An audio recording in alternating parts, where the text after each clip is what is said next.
it is my delight to welcome all of you, those who are viewing online, and however you are connected to this program. It is my joy and delight to welcome you. Uh, my other panelists will be joining me shortly, Dr. Green. But in the meantime, I just want us to pray, and then I will give a recap of where we were at the last um, presentation.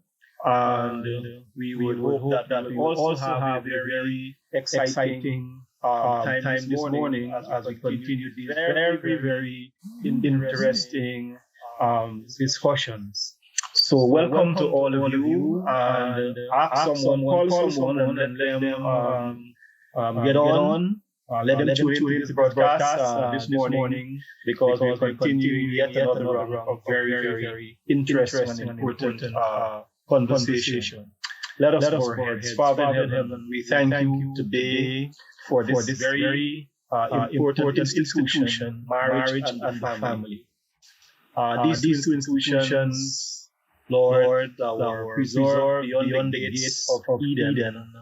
And we know, God, this morning that the adversary is after this very important pillar institution of society. So we ask, God, that our information sharing or interaction on this broadcast will redound in helping to improve the skills and all that is needed for successful marriages and restoring and building relationships.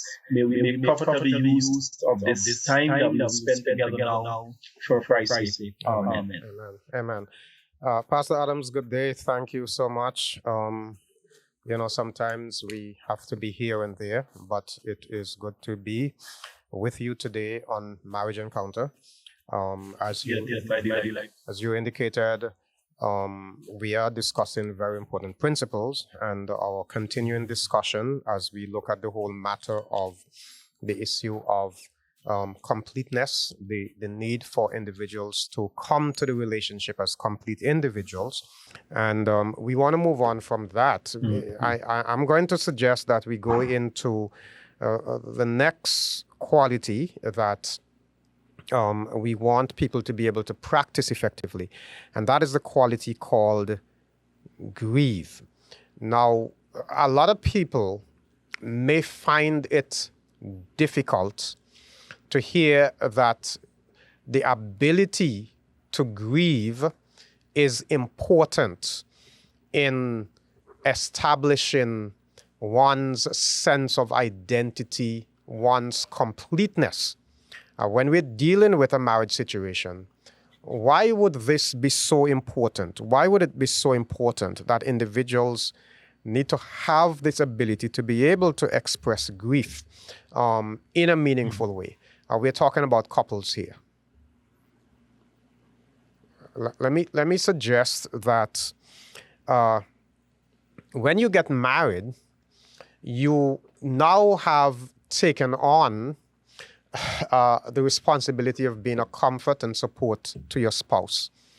And there are times when your spouse will have difficult days. There are times when your spouse will have some challenges in his or her life experience, whether it be loss of loved ones or relatives or friends, or whether it be disappointments generally.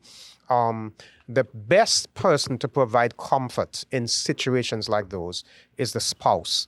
And if a spouse is immune to be able to express in emotions and to understand the impact of loss on his or her spouse, then that's a tragedy.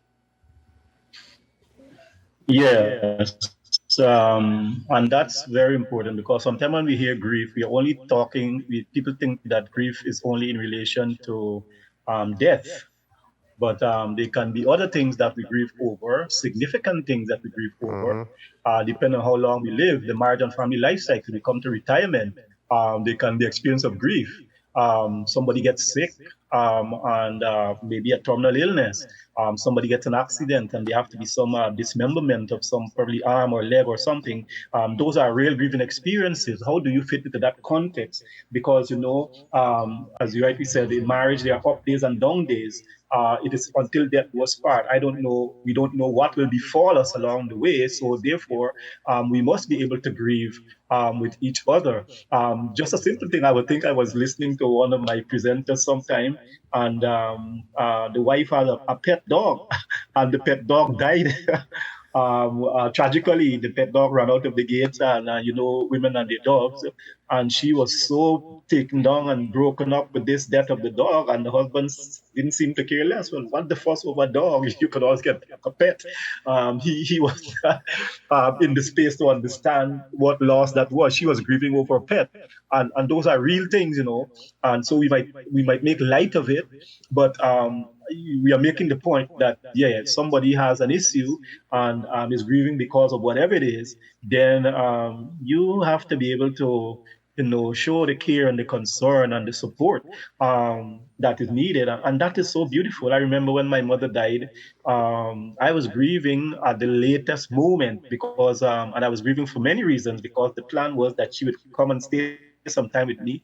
She was with my older brother, and it was like I wanted to do something because this lady did so much for us. My mom did so much for us because my father was in the military, away, not home. She was the both husband and father and mother, and she did some tremendous things for us. And I wanted some time with her, and to me that was the most difficult part of the grieving for me, that I didn't get that opportunity for her to be by me and to stay with my family for a bit. And when they asked me to do the eulogy, I started and I couldn't finish it. My wife had to come alongside me and finish it because I was so overtaken with grief. And I find that that was such a significant thing. She could have sat down where she was, but she saw what was happening to me. She probably never saw me in that type of emotional state before. And she came to my aid. She came to my rest. She came by my side, and helped me finish the thing. So this is so important. And I want to go back. I want to go back to your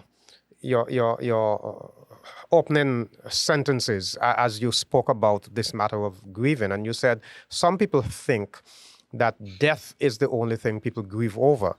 No. I want to highlight that because grieving, by definition, is reaction to loss, and we lose a lot of things along the way. You are explaining that the loss of your mother was a significant event, not just because she died, but also because you were looking forward to spending time with her. You saw this, you had planned this to be a sort of compensatory thing to say, listen, here is a bit of what I want to do in appreciation for your hard work, for the effort you made in making me who I am, etc. And when that could not be fulfilled, that increased the burden of grief. But we also have grief when people lose their jobs. You mentioned a dog. Yeah. I had a couple call me one day early in my ministry. There was a lightning storm and the dog ran off, and they presumed the dog to be dead, and they called me to do a memorial service for their dog. Now that was a strange request to me, but I quickly understood that they were reacting to a sense of loss.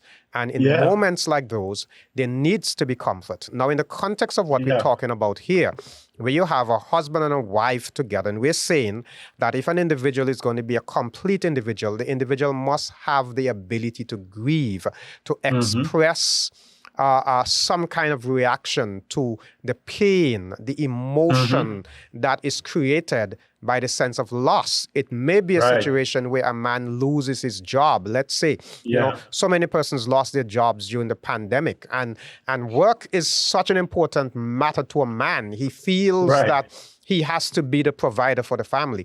And when he's told, sorry, we have no more use for you, or we have to put you off because of retrenchment and so forth, that can be very devastating for him. And what we're saying here is that his partner, his spouse, needs to have the ability at this particular time to lend support, to be emotionally present. That's very important. Yeah, yes, so very, very important because you see, and I'm glad that you give that as a typical example, and that is so real. And that is why some of the issues this post-pandemic, we are finding some of these issues because some guys are some husbands have lost jobs. I know of a particular case, and there have been some reactions. I mean, this is not in our notes for this morning presentation, but I just want to, but because this program is also educational, educative at the same time. The male feels seriously emasculated because social mores has placed it on us that we are supposed to be providers, except we don't have any ambition. But we are the ones, society expects the man to be gainfully employed. And, so that thing could lead to a lot of things. If you don't get the support from the spouse that the person is closest to you, it can drive the male, since you use that example, the husband, into some behavior that you have not seen before. He can become abusive. The person can turn to substance. A number of things can happen with the absence of that support. So it is so very, very important. It's critical, very, very important. And I also want to say, just the flip side to this, the man may lose his job and it may impact him very, very severely. But there is also the matter of the need for the man to understand that some things that he may think are little things may be big things to a woman. Yes. So when we talk about grieving, we're also talking about understanding personality, understanding the differences between males and females. Oftentimes when I do premarital counseling, I take real time to go through this matter of male and female differences. They react very differently. It was John Gray who said men are from Mars, women are from Venus. From Venus, yes. And so that difference in reaction to certain things, because a man can easily put off something and say, oh, you lost your job, that's no big deal. I can take care of you. But what that does for the lady, the man needs to understand, it may be that her mother did not die, but she's in the hospital and she's already reacting in a certain way that he thinks that she needs to get over. But one has to understand that the typical male reaction is very different to the female reaction. Yeah, we are wired differently. And like the example with the lady and her pet dog, with the wife and her pet dog, I think the teacher said, well, if the man is smart and sensible enough, we were talking about the same thing and connecting, well, he had better go outside there and grieve with her, cry with her for the dog that she lost, help her have a different burial for the dog. That's what she wants. You better go out and join her if you are really showing that you are concerned and you're a caring person when she's in that grief, right? Because as you're saying, some people might find that strange or funny, but as you said, that we are wired differently, male versus female. These things do affect us in different ways. So I was making a point, Pastor Adams, that one of the significant things about having the ability to be able to give the support in this way is the matter of building memories as well. When you look back on your journey and you can see that your spouse has been there with you at crucial moments along the path, that strengthens the relationship. And we're talking about a marriage. We're talking about a march towards intimacy. Brian Craig says that marriage is really a journey towards intimacy in various respects. And so when you look back and you examine, the memories, the pleasant memories will sustain you. You want to be able to have pleasant memories. You don't want to look back and say, at the moment when I needed him most, or the moment when I needed her most, they were not there. And when you can say, yes, they have been there, that strengthens the relationship. Yes, so definitely for sure. That strengthens the bond of the relationship, because that is why we are, in fact, it's the evidence of maturity. One of the evidence of maturity, because in the list of things that we're talking about here is maturity, and emotional maturity will suggest that when you do these things, you know what result and what I'm trying to find the right term, what type of payoff it will give to you and the relationship. Because you rightly said, you can go back to see that, well, look, when this and this happened, my spouse did not abandon. They were there with me. They were present, and that's so very, very crucial. That's so very, very crucial. Now you mentioned emotional maturity, and I'm going to say emotional intelligence, and that kind of makes me want to speak to this particular issue. We have been talking about grieving in the context of lending support to the other, but it is also important for an individual to understand his or her emotions, understand how he or she is feeling, what is going on inside of him or her. It is important for me to know what my reactions are saying to me, what my emotion is saying to me. When I understand that and how it is going to impact others, that is very important. So that element of emotional intelligence in terms of grieving, in terms of being able to know that when something happens, this is how I react.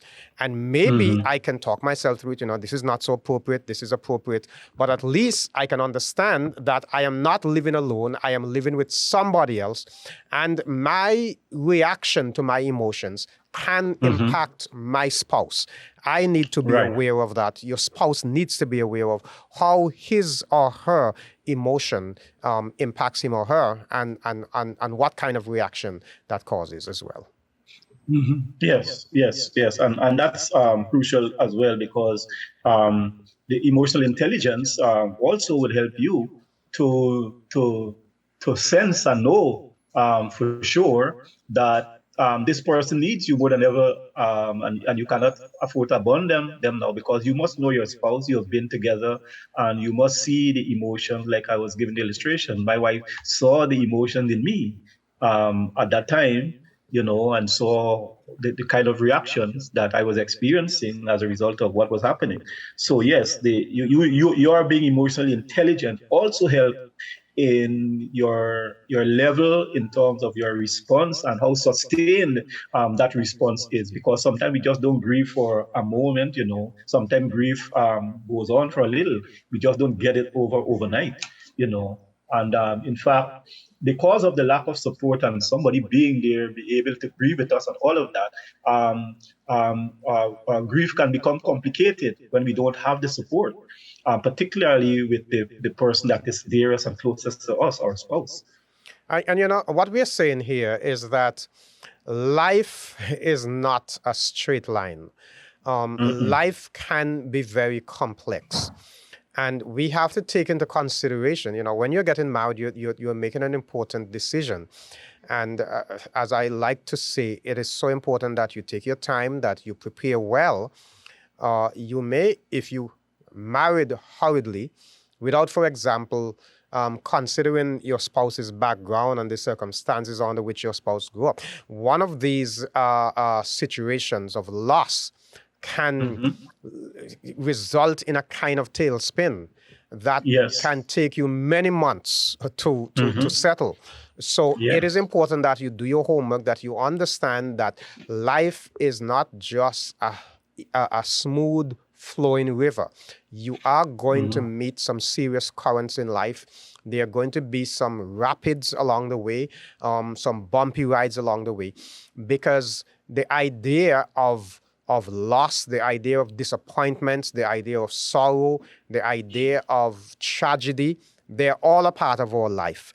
And when we talk about having the ability to grieve, we're saying that one needs to understand that there is a reality that says there will come along the path of life some unwelcomed experiences, some tragedies, you mentioned an accident that may result in lifetime damage and may require you making some serious adjustments. And if you don't anticipate these things, then when it does happen, it can be a real serious challenge. Yeah, and I'm glad you mentioned that too, because you see, when we look at it, and you did refer to when preparing to get married, and that's one of the areas that we look at. We want to know, did you have any major loss in your family? How did your family react to losing a family member, death or dying in that context. And those things are important because you can come to the relationship with an initial predisposition as to how you react and deal with these things. And therefore, it is good for the other person to know that. I just want to mention that in addition, then I don't know, we are almost on program time if I Yes, put we my are eyes on 1 minute the more. clock. But I remember Dr. Timothy Graves, who was from my country, and Dr. Timothy Graves was a tremendous orthopedic surgeon, but he was confined to a wheelchair. How he did that after that major accident had to do directly with the ability, the love and the care and the presence of his wife while he was grieving, going through that. In fact, people thought that she was a foolish woman, just abandon the man and find somebody else, but he was confined to a wheelchair. And they lived together, I would say happily after. They were in California, tremendous couple. And I have learned from that. Well, this woman really understood this whole thing and stay with this man who I guess she loved dearly in spite of, you see. Amen. And yes. Yeah, our time is up. Unfortunately, we have to stay here. We will be back next week. If you have questions, comments, or concerns, please feel free to write to us. marriageencounter@slcadventist.org. That is marriageencounter@slcadventist.org. Until next week, same time, may God's richest blessings be yours.